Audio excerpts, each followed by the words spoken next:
Est-ce que nous avons vu qu'il y a beaucoup de gens qui ont levé les candidats qui ont levé les doigts.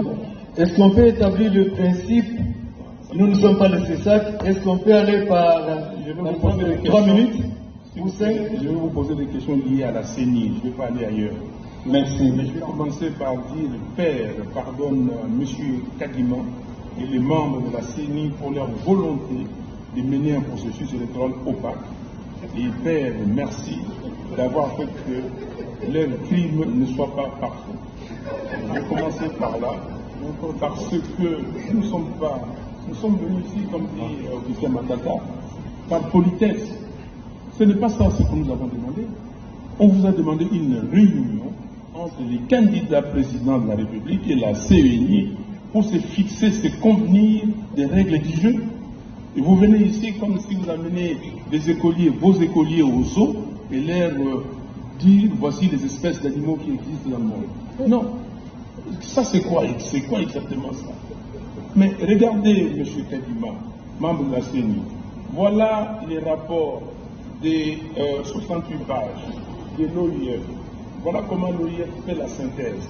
En 3 lignes, on dit ceci: un fichier électoral inclusif, c'est le fichier de 2018, exhaustif et actualisé, mais perfectible, et donc nécessitant des améliorations ayant fait l'objet des recommandations à court et moyen terme en vue notamment de son affichage provisoire pour permettre d'aboutir à des listes électorales définitives conformément à la loi.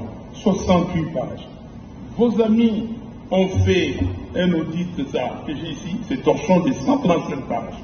137, il n'y a rien. Dans ces documents, il n'y a même pas le nombre d'électeurs qui ont été enregistrés par la CENI. Il n'y a pas une recommandation pertinente. La recommandation qu'ils ont donnée, veillez donner aux candidats, aux candidats présents à la République une liste expurgée pour, monter la confiance. Et vous ne l'avez pas fait. Vous ne l'avez pas fait. Le 30 juin, vous nous avez dit que vos auditeurs ont demandé de donner des listes. Je vous avais dit que c'était une exigence légale. Allez consulter les articles 6 et 8 de la loi électorale. Donc, nous sommes là, nous sommes venus ici, et vous nous présentez cela. Vous dites ici que vous avez dépensé déjà 800 millions de dollars, et au total, vous allez en recevoir 1,1 milliard pour ces pays où les gens souffrent. Il y a 27 millions de Congolais qui cherchent à manger. On cherche de l'argent, on ne trouve pas. Vous dépensez de l'argent pour faire des atlas ici, je ne sais pas quel marché, qui a gagné ces marchés, et venir ici nous présenter ces documents. Monsieur Kadima, les fichiers électoraux, c'est l'essentiel, c'est la base des élections. La question que je vous pose, est-ce que nous irons aux élections avec 43 955 181 électeurs ou comment? Pourquoi je pose cette question? Aujourd'hui, vous avez recommencé le processus d'enrôlement de l'électeur. Il y a des gens qui vont pour se faire délivrer des duplicata, ils arrivent là-bas, ils ne trouvent pas leur nom. J'ai fait l'expérience même ici chez vous. J'ai envoyé 10 cartes d'électeurs, parce qu'on peut le faire ici. J'ai reçu 4 où on a trouvé des noms. Et les autres, on n'a pas retrouvé les noms. Et à la cité, quand on ne retrouve pas les noms, on demande à ces requérants de remplir une nouvelle fiche. Donc, ça devient un nouvel électeur. Nous allons avec combien d'électeurs? Et qui est fou dans ces pays, dans ce monde, pour accepter d'aller dans un processus où on ne connaît pas le nombre d'électeurs? Moi, je vous ai dit, et je le répète, on vous a utilisé parce que vous êtes spécialiste d'observation électorale, vous connaissez toutes les fraudes qui existent en Afrique et vous venez ici pour proposer ces fraudes-là. Parce que l'imprimante thermique a été utilisée à dessein et vous saviez que les données, les écritures allaient disparaître. Pourquoi maintenant vous achetez des imprimantes normales? Donc, je vous pose une question. Dites-nous, à la date d'aujourd'hui, dans combien d'antennes vous avez déployé cette liste? combien d'antennes ont déjà reçu des listes et combien d'antennes ont fiché ces listes. Et dites-nous pourquoi vous avez violé intentionnellement, délibérément, les articles 6 et 8 de la loi électorale. Franck Diongo vous a cité ces articles, je ne reviens pas. Pourquoi vous les avez violés? Ici, c'est une violation flagrante. Et dites-nous, je vous donne un exemple, j'ai beaucoup d'exemples ici, il n'y a pas de temps. À Kabeyaka Mwanga, il y a un centre qui avait enrôlé 959 électeurs. Mais la liste qu'on amène là-bas reprend seulement 26 électeurs. Ok? Comment vous justifiez ça? Je vais vous donner d'autres cas. Et vous venez de le dire que nous avons organisé l'enrôlement pour ne pas exclure les électeurs. Si l'épopée des cartes nous montre que c'était fait intentionnellement, et maintenant dites-nous, dans combien de temps vos requérants ou les requérants, ceux qui veulent des duplicata, vont avoir leurs duplicata? 1. 2. Quand est-ce que maintenant vous allez publier la liste définitive? Votre présentateur tout à l'heure a dit ce qui nous intéresse, c'est 15 jours avant on publie. Non, ce qui nous intéresse, c'est le respect scrupuleux de la loi. Déjà, vous avez violé la loi portant identification et enrôlement des électeurs dans son article 39.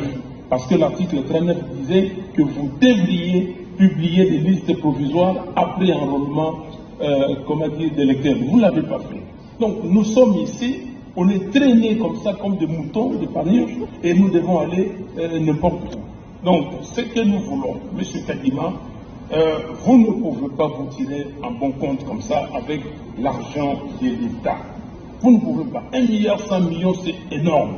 Nous voulons, ici, ces listes-là doivent être auditées. Nous voulons que vous nous présentiez, s'il vous plaît, les fichiers électoraux. Le fichier ne peut pas être corrompu. C'est l'élément essentiel du vote. On va les voter comment? Donc, beaucoup de gens ici vont dans les centres, ils ne trouvent pas leur nom.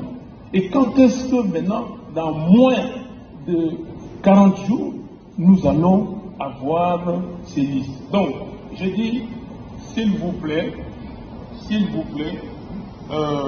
vous-même, vous l'avez dit, ce n'était pas pour exclure les électeurs, mais vous avez exclu les électeurs.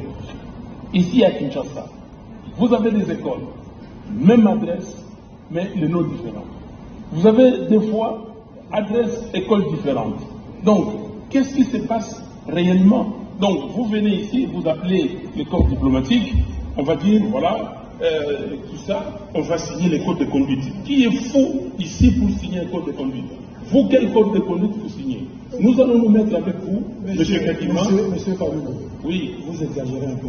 Je n'exagère pas, s'il vous plaît. Écoutez-moi. Je n'exagère pas. Vous êtes en train de donner des déclarations générales sans pouvoir être spécifiques.